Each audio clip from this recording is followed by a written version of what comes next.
Hey there, Yuris here, and welcome to the Community ROI podcast. Here, senior community experts, founders, and C-level managers tell the truth, the whole truth, and nothing but the truth about how a community impacts business growth. By listening to this conversation, you'll get actionable steps on how to connect community goals with business goals to skyrocket business growth while still bringing extreme value to community members. And my guest is Dani Weinstein, a seasoned community strategy executive who's transformed ecosystems at companies like HP, SAP, and Domo, driving customer success, advocacy, and measurable ROI through global community programs that truly move the needle. So, welcome, Dani.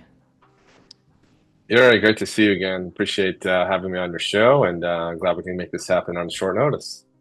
It's been 2.5 years in our last community life conversation, but it was about your life Amazing. journey. I still remember those posters behind you. But today, let's jump into this nitty gritty of community and business, how it intersects. So let's start with the first question. What's your definition of a community goal? So before we get into community goal, we need to understand how we define community. Because if I were to ask 10 executives the definition of community, I likely would get 10 or more answers. And so the way that I like to think about community is how do you bring your customers, your employees, your partners together to share knowledge and expertise on driving product usage and adoption. And so if you do that, then all of the goodness comes about. And so when we think about the community goals and the business goals, I think you need to take a step back and really have an understanding of where do I fit into the ecosystem? Am I part of the support organization? Am I part of the marketing organization? Am I part of the engineering team developing product? Am I part of success? Because at the end of the day, and I've lived through this journey, and so have many of my peers, you need to have, especially in whether it's a small organization or a large organization, you've got to have executive sponsorship. And with that, the executives are being measured on certain KPIs, certain measurable business goals. And so you need to take a step back and understand where does the community fit in?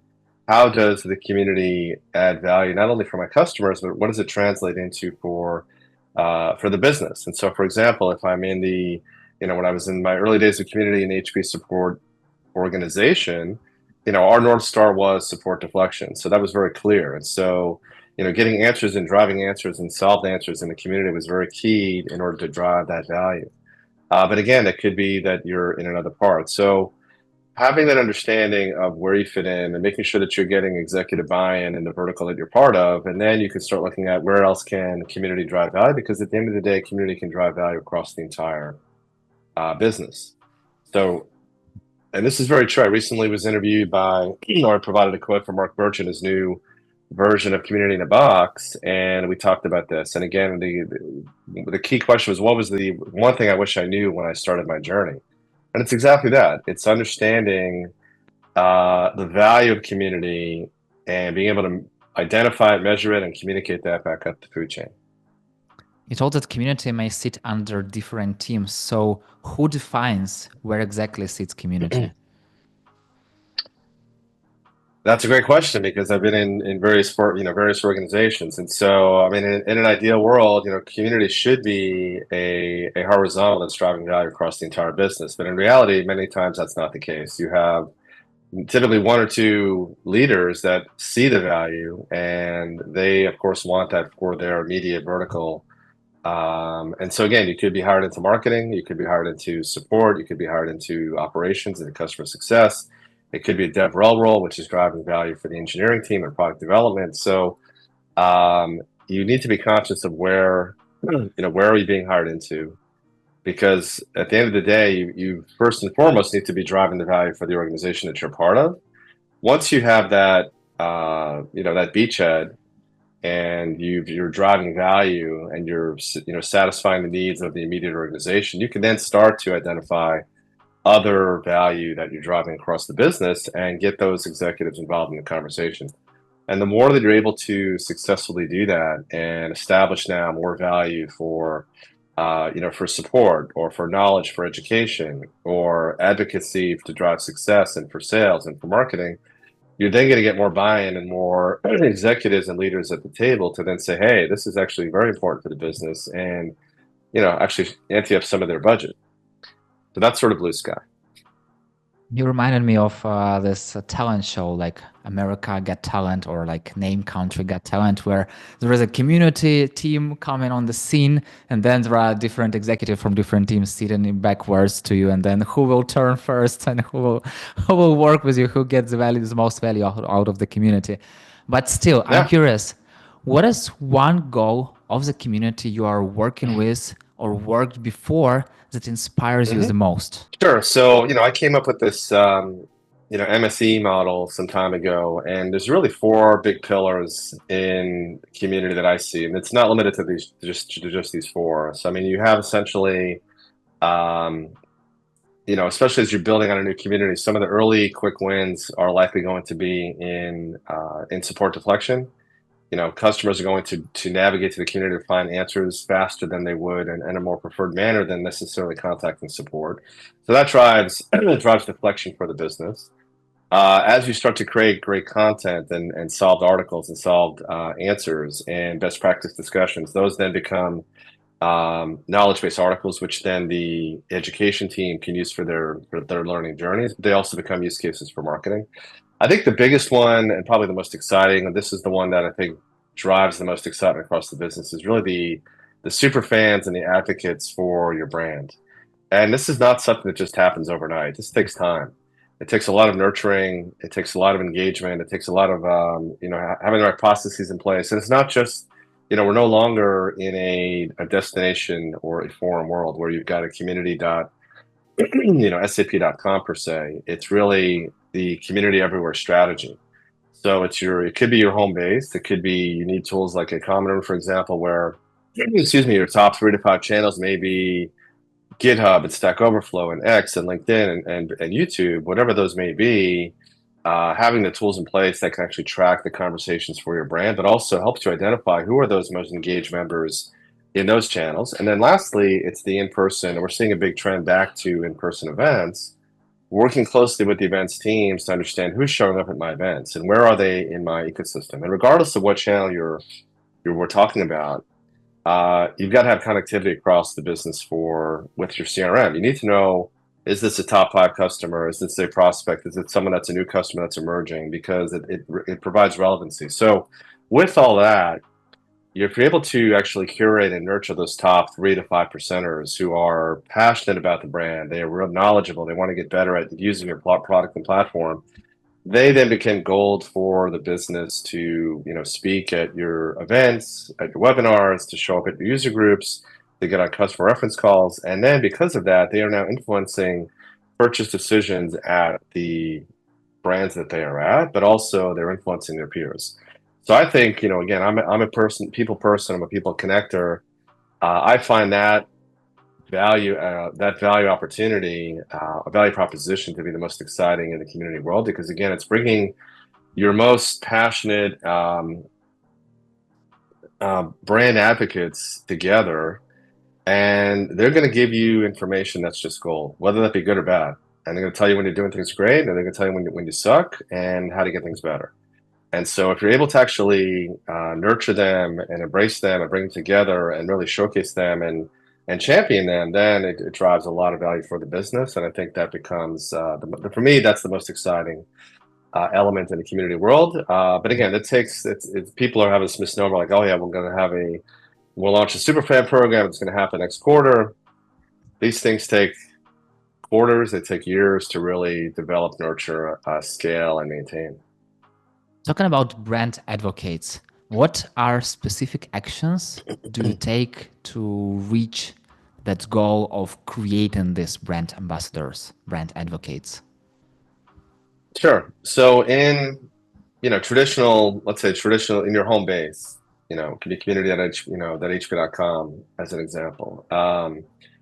If you've got a platform, it doesn't matter whether that's Higher Logic, a Chorus, Circle, a Discourse, whatever that may be. Most of the major players and even the smaller ones now have a gamification platform, and so leveraging those tools in your main domain to really see who is driving the most value, who's the most engaged, who's answering those questions, who's leading the best practice discussions, who's showing up every day.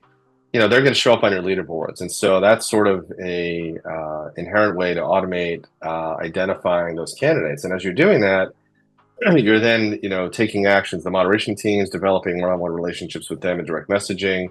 You're recognizing them for their great contributions in the community. You may be featuring them in a monthly post.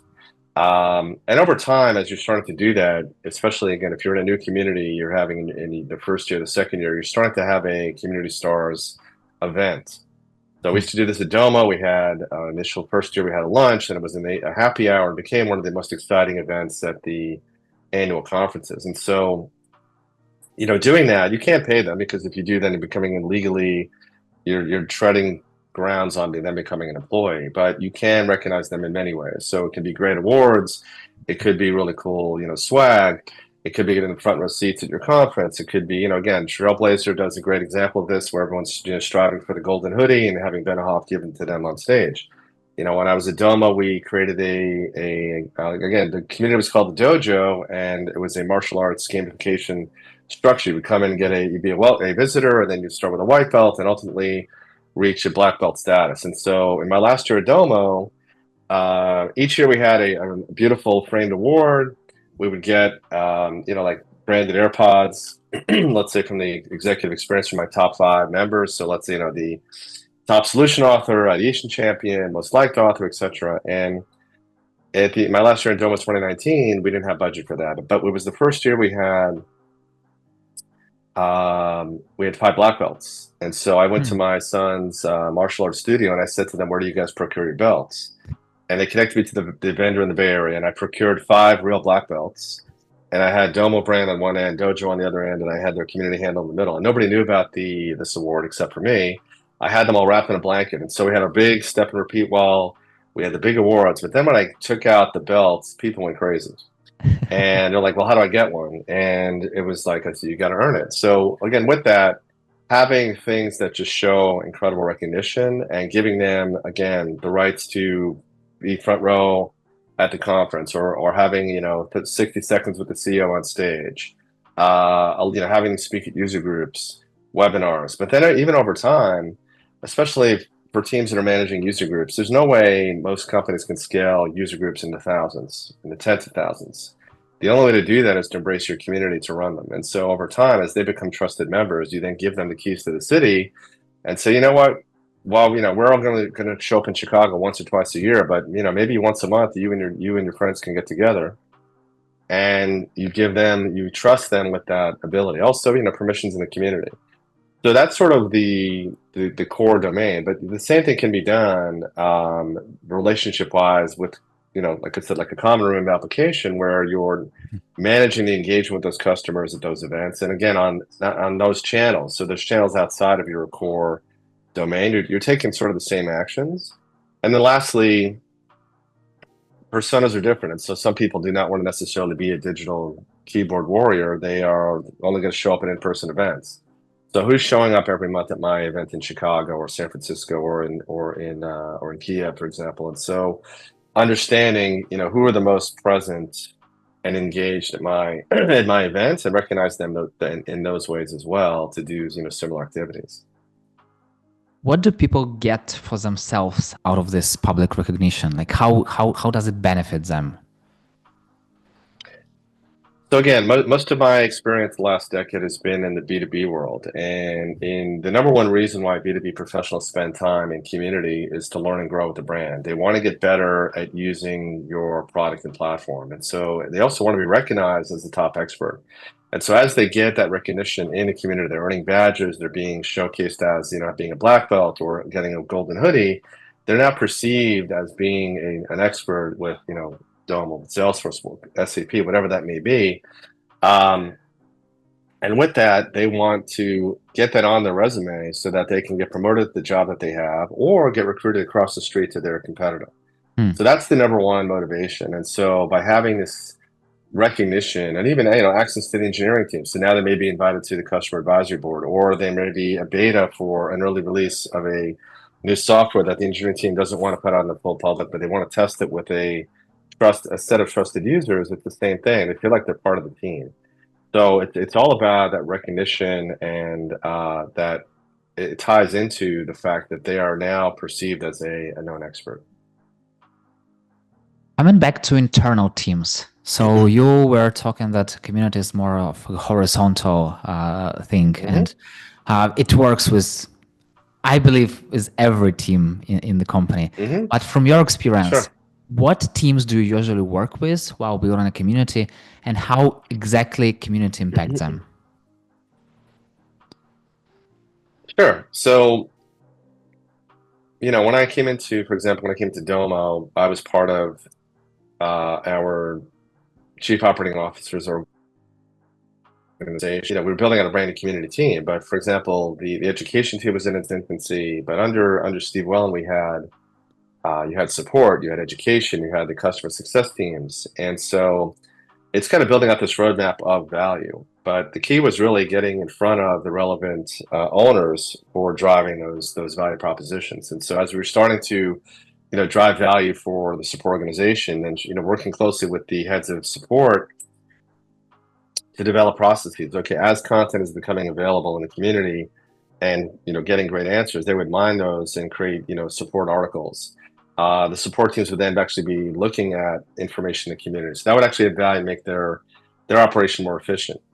The same is true for the education team. As we had these solved answers, those could become articles that could be converted to knowledge base articles.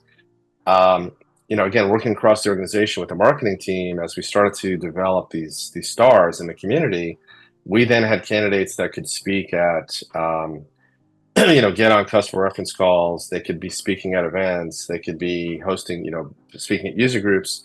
That became valuable for marketing, and became, use case studies. They were sharing their stories about how they're using our product in their account. When we did the ideas exchange, I had to work very closely with the VP of engineering in order to secure resources, because the community team is not the team that can be analyzing and reviewing ideas on a product platform. You need to have the technical people involved, and that took quite some time. But again, showing the value proposition of why should we do this, it drove efficiencies in the organization. Meaning the VP of engineering could be chasing 500 or 1,000 emails on the same idea, from emails from the CEO, from the sales team, from support, and here you could have one conversation that could be curated for his team to review. But also, the big thing, and this is something that many community teams miss, connecting your community data to CRM is incredibly important. And so it's not just about gamifying the voting. And so, all right, this one has the most votes, we need to do it. No, who is voting? What accounts are represented? How much money is behind that idea? So is it the friend of the CEO who went to college with him 30 years ago and has a small business, in Germany that's, has 5,000 ARR, or is it, these top 50 accounts that represent $10 million in ARR? So now you have dollars relevant to the idea that provides invaluable data to the VP of engineering, who now has data driven business decisions. Say, if we invest in this, because you have a finite set of resources, if I invest in this, it can mean this much business. That becomes valuable too. So again, you need to be able to articulate things in a way that's relevant to the executive. How is this going to make my organization better? So if it's, driving efficiencies for engineering on ideation, if it's driving, brand, or curating brand advocates for marketing, if it's showing the success team, again, several years into our community journey at Domo, we had a very healthy, or a robust customer account health score model. And we can actually show data showing these accounts that have active community members are typically 3 points healthier than accounts that have nobody in community.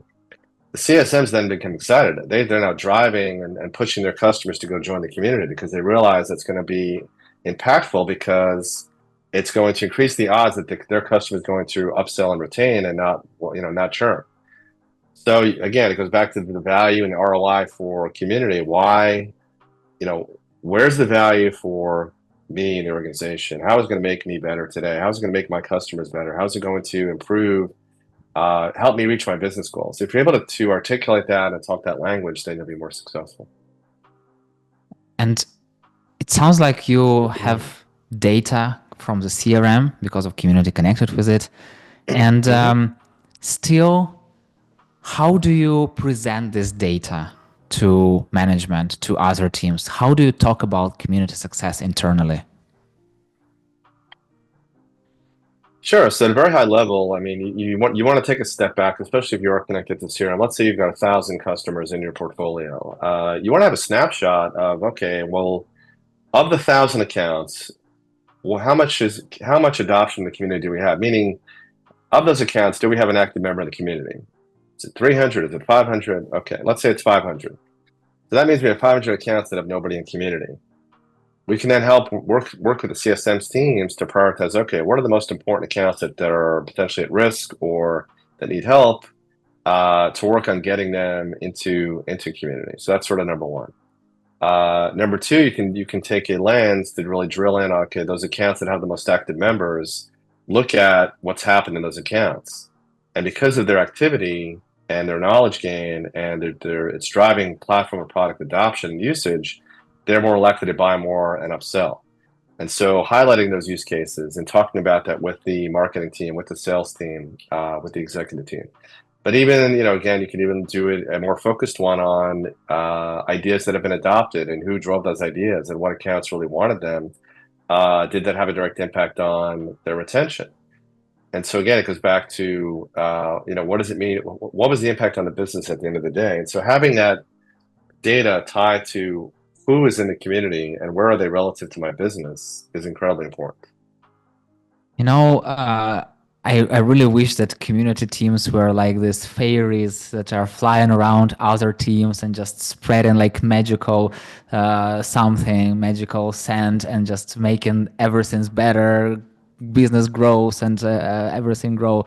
But in reality, you still have to work with people from other teams. You still have to include them in the community. You still sometimes have to add something to their plate. You need them to Mhm. also be in the community. So I'm curious, how do you encourage people from other teams to work with the community without just adding more and more work on their plates? Sure. So again, it they have to see the value that the community brings to making their job better or easier, or actually help them reach their business goals. And one thing we did at my time at Domo, we had what we call Dojo Day events, where um, again, there was not necessarily a KPI on a public KPI on the time to answer a question in the community. We didn't guarantee a specific response time. However, we started to do every 6 to 8 weeks this what we call Dojo Days, which essentially is bring your toughest question to the community. We're going to have experts from the community and from the company, and we're going to guarantee the initial response to your question in less than 10 minutes. And so as we promoted that, I would recruit technical leads from support, from engineering, from the CSM team, to volunteer an hour of their time. And we'd have virtual rooms set up, or Teams channel, whatever it may be, where I would quarterback as the questions would come in. We would sign, okay, you own this, you own this, and we would see a tremendous spike in the volume of questions coming in on the traffic, but also because we would committed to answering those questions that day, there'd be a spike in the volume of solutions. And what it did, it brought people outside of their day-to-day job. So if I'm a CSM, or if I'm a support lead, or I'm a technical lead, or even account leads, and they would see, this is what my customers are talking about today. This is what and Mm. then I could show them, oh, this customer's from this account. Oh, that's my customer. And we just had a call about this question. Now I see it getting answered. They actually see the value. And so after they get involved in that event, getting them to come back and volunteer another hour the next quarter, the next time we did the event, they were more excited about it. So that's just one example of where that came into play. That's number one. On the marketing side, when we did the events at the customer conference, it took a lot of time to gain their buy-in and support to provide me the resources in order to build out this exciting happy hour and event. And we had a character artist, and we had the step and repeat. Well, they would see the energy in the room, because I would invite anybody that had a belt to my party. Obviously, all the people who were getting awards would be there too, but also the executive. I wanted to make sure the executive sponsor from that account would also be coming along. And so they would see the energy, because they're seeing all the different events that are happening at the conference. They would see the energy in the room. And so I kind of leveraged this from my HP days. We had an incredible caricature artist, John, I forgot his last name now. And we would have him exclusively at my events first, and they would again we'll get their physical caricature, but also digital image. But not everybody would have time to get that done during my event, and the conference lasted a couple of days. I would give them a fast track ticket, and the longest lines at the conference were typically for my artists during the conference, and so they would see that energy, and they would see how 50 people online waiting to get this done, and they would realize that this is something I would that's from the community orientation. So again, it's got to be not just necessarily the nuts and bolts of the business data, but it's also, I think there's a human element to it as well, about bringing those people together, getting them excited, and also recognizing that value. No, there is a saying in sales, tell, not sell. And I feel like what you've done, show, not tell. So basically you showed all the team, all the benefits of, first of all, how their work impacts on real people's lives. And also you showed like what the energy of their customers. And I feel like it's very, very energizing also for teams. And I'm curious, did anyone check like what was the energy in the internal team after such kind of events?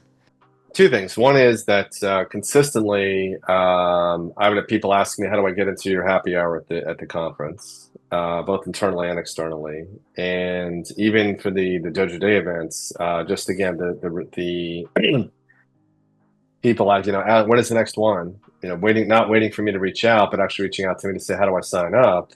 Those are indications of the excitement that people had after they participated in the first one or the second, whatever that may be. Sort of the post-event excitement. But then I would start getting new people involved from the organizations that previously were not engaged with me at all, reaching out to me saying, "Hey, I heard about this thing. I want to learn more about community. How do we leverage this? We're trying to do, identify candidates for our customer advisory board.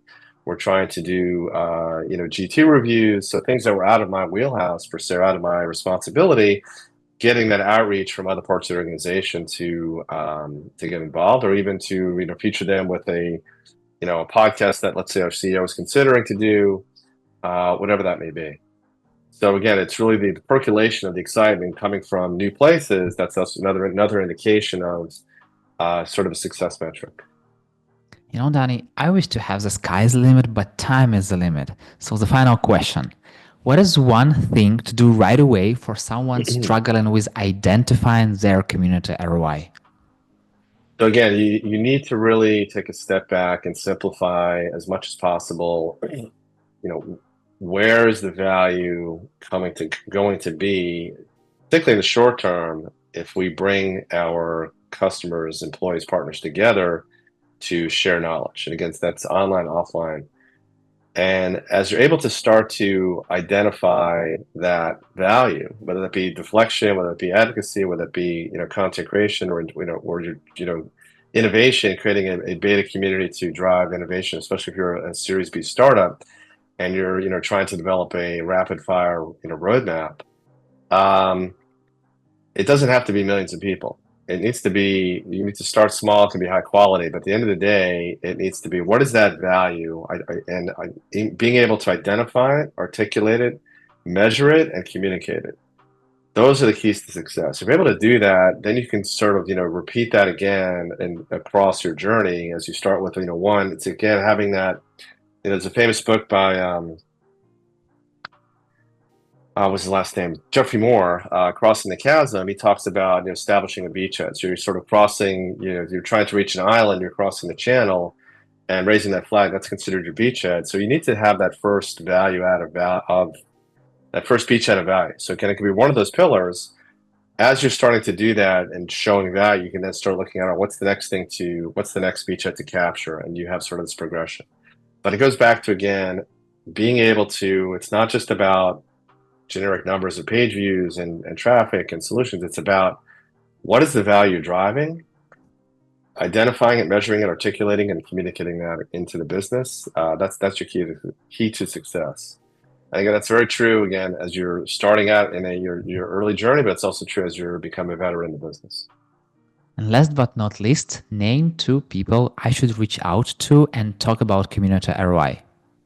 Oh boy. So if you have not already spoken to them, I would say Chris Detzel and Brian Oblinger. Got it. And what is the best way to connect with you? Best way to connect with me is on LinkedIn. And so it's in/ my full name, DaniWeinstein.